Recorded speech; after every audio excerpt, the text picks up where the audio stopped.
नमः शिवाय। आप सभी पर भगवान भोलेनाथ की असीम कृपा बनी रहे।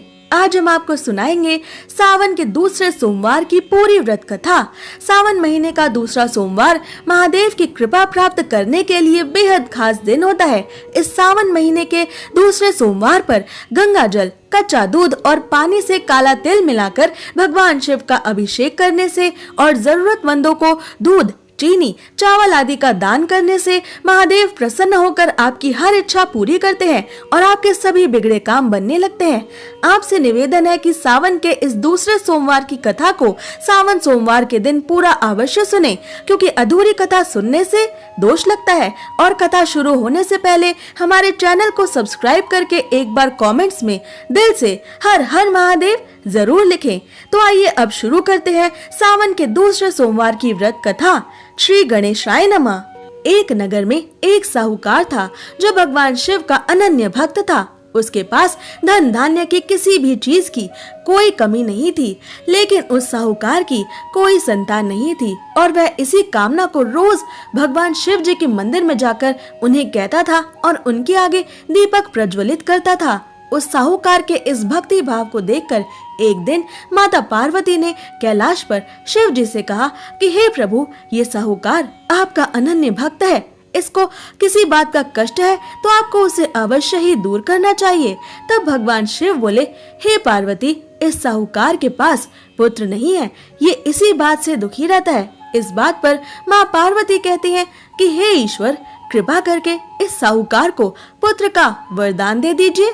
तब भोलेनाथ जी ने कहा, हे पार्वती, ये संसार कर्म क्षेत्र है। जो अपने कर्म के अनुसार जैसा भाग्य लिखवा कर लाता है वैसा ही वो भोगता है। इसमें स्वयं ईश्वर भी कुछ नहीं कर सकते। इस साहूकार के भाग्य में पुत्र का योग ही नहीं है। ऐसे में इसे पुत्र प्राप्ति का वरदान यदि मिल भी गया तो इसका वो पुत्र केवल 12 वर्ष की आयु तक ही जीवित रहेगा। ये सुनने के बाद भी माता पार्वती ने कहा कि हे प्रभु, आपको इस साहूकार को पुत्र का वरदान देना ही होगा, अन्यथा भक्त क्यों आपकी सेवा पूजा करेंगे। माता पार्वती के बार बार ऐसा आग्रह करने पर भगवान भोलेनाथ ने उस साहूकार को पुत्र का वरदान दिया, लेकिन शिव जी ने उस साहूकार को ये भी कहा कि वो पुत्र केवल 12 वर्षों तक ही जीवित रह सकेगा। साहूकार ये सारी बातें सुन रहा था, इसलिए उसे ना तो खुशी हुई और ना ही दुख। वो पहले की ही तरह भगवान भोलेनाथ की पूजा अर्चना करता रहा। उधर साहूकार की पत्नी गर्भवती हुई और 9वें महीने में उसे एक सुंदर बालक की प्राप्ति हुई। परिवार में खूब हर्षोल्लास मनाया गया, लेकिन साहूकार पहले की ही तरह रहा और उसने बालक की सिर्फ 12 वर्ष की आयु होने का जिक्र कभी किसी से नहीं किया। जब साहूकार के बालक की 11 वर्ष की आयु हो गई तो एक दिन साहूकार की सेठानी ने बालक के विवाह की बात की, तो साहूकार ने कहा कि वो अभी बालक को पढ़ने के लिए काशी भेजेगा। इसके बाद उस साहूकार ने बालक के मामा जी को बुलाया और कहा कि इसे काशी पढ़ने के लिए ले जाइए। रास्ते में जिस भी स्थान पर रुकना, वहाँ यज्ञ करते हुए और ब्राह्मणों को भोजन कराते हुए ही आगे बढ़ना। दोनों मामा भांजा भी इसी तरह करते हुए जा रहे थे कि रास्ते में एक राजकुमारी का विवाह उन्हें दिखाई दिया।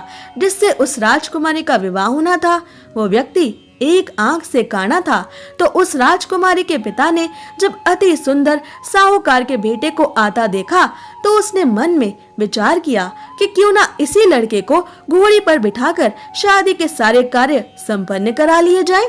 तो राजकुमारी के पिता ने साहूकार के बेटे के मामा से बात की और उनसे कहा कि शादी की रस्में निभाने के बदले में वो उन्हें अथाह धन देंगे। तो दोनों मामा भांजा ऐसा करने के लिए राजी हो गए।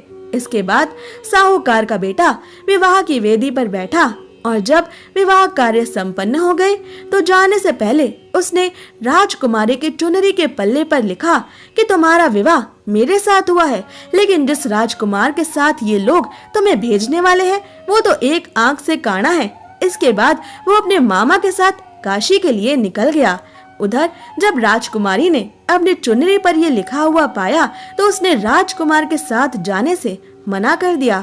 तो राजा ने भी अपनी पुत्री को बारात के साथ विदा नहीं किया और बारात खाली हाथ वापस लौट गई। उधर मामा और भांजे काशी नगरी पहुंच गए थे। एक दिन जब मामा ने काशी में एक यज्ञ रखा था और भांजा बहुत देर तक बाहर नहीं आया तो मामा ने अंदर कमरे में जाकर देखा तो भांजे के प्राण निकल चुके थे, क्योंकि उसकी 12 साल की आयु पूरी हो चुकी थी। मामा ये देखकर बहुत परेशान हुआ, लेकिन फिर उन्होंने सोचा कि अभी रोना शुरू किया तो यज्ञ के लिए आए सभी ब्राह्मण हमें अपशगुनी मानकर हमें श्राप देकर चले जाएंगे और यज्ञ का पूरा कार्य अधूरा रह जाएगा। तो मामा ने अपनी भावनाओं पर नियंत्रण रखकर यज्ञ करवाया और जब यज्ञ संपन्न हुआ तो मामा ने अपने भांजे के दुख में जोर जोर से रोना शुरू कर दिया। उसी समय शिव पार्वती जी नंदी महाराज पर सवार होकर काशी नगरी में उधर से ही जा रहे थे तो माता पार्वती ने भगवान शिव से पूछा, हे प्रभु, ये कौन रो रहा है? तभी उन्हें पता चला कि ये तो भोलेनाथ के आशीर्वाद से जन्मा हुआ साहूकार का पुत्र है, जिसकी आयु केवल 12 वर्ष की ही थी और अब वो समय आ चुका है, यानी वो बालक वरदान में कही गई बात के अनुसार अब अपना शरीर छोड़कर जा चुका है। तब माता पार्वती ने भगवान शिव से कहा, हे स्वामी, इस बालक को आप जीवित कर दें, अन्यथा रोते रोते इसके माता पिता के प्राण निकल जाएंगे। तब भगवान भोलेनाथ ने कहा, हे पार्वती, इसकी आयु इतनी ही थी सो वह भोग चुका है। लेकिन माँ गौरी के बार बार आग्रह करने पर भोलेनाथ भगवान ने उस बालक को जीवित कर दिया। वो बालक ओम नमः शिवाय, ओम नमः शिवाय ऐसा जपते हुए जी उठा और मामा भांजे दोनों ने ईश्वर को धन्यवाद दिया। फिर वो दोनों अपनी नगरी को लौट चले। रास्ते में वही नगर पड़ा जहां उन्होंने राजकुमारी से साहूकार के बेटे का विवाह किया था और राजकुमारी ने उन्हें तुरंत पहचान लिया। तब राजा ने राजकुमारी को साहूकार के बेटे के साथ ही बहुत सारा धन धान्य देकर विदा कर दिया। उधर साहूकार और उसकी पत्नी अपने घर की छत पर निराश बैठे थे।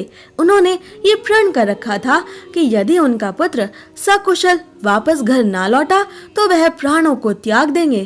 तभी लड़के के मामा ने आकर साहूकार के बेटे और बहू के आने का समाचार उस साहूकार और उसकी निराश पत्नी को सुनाया, लेकिन वो दोनों तो ये मानने को तैयार ही नहीं थे कि वरदान झूठा साबित हो चुका है और आखिरकार उनके पुत्र की आयु बढ़ चुकी है।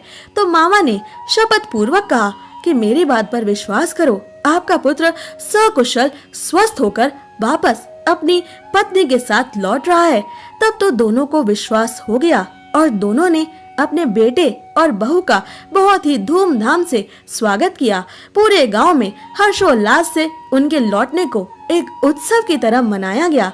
उसी रात साहूकार को सपने में भगवान शिव ने साक्षात दर्शन दिए और उस साहूकार से कहा कि तुम्हारे पूजन से मैं अति प्रसन्न हुआ हूँ।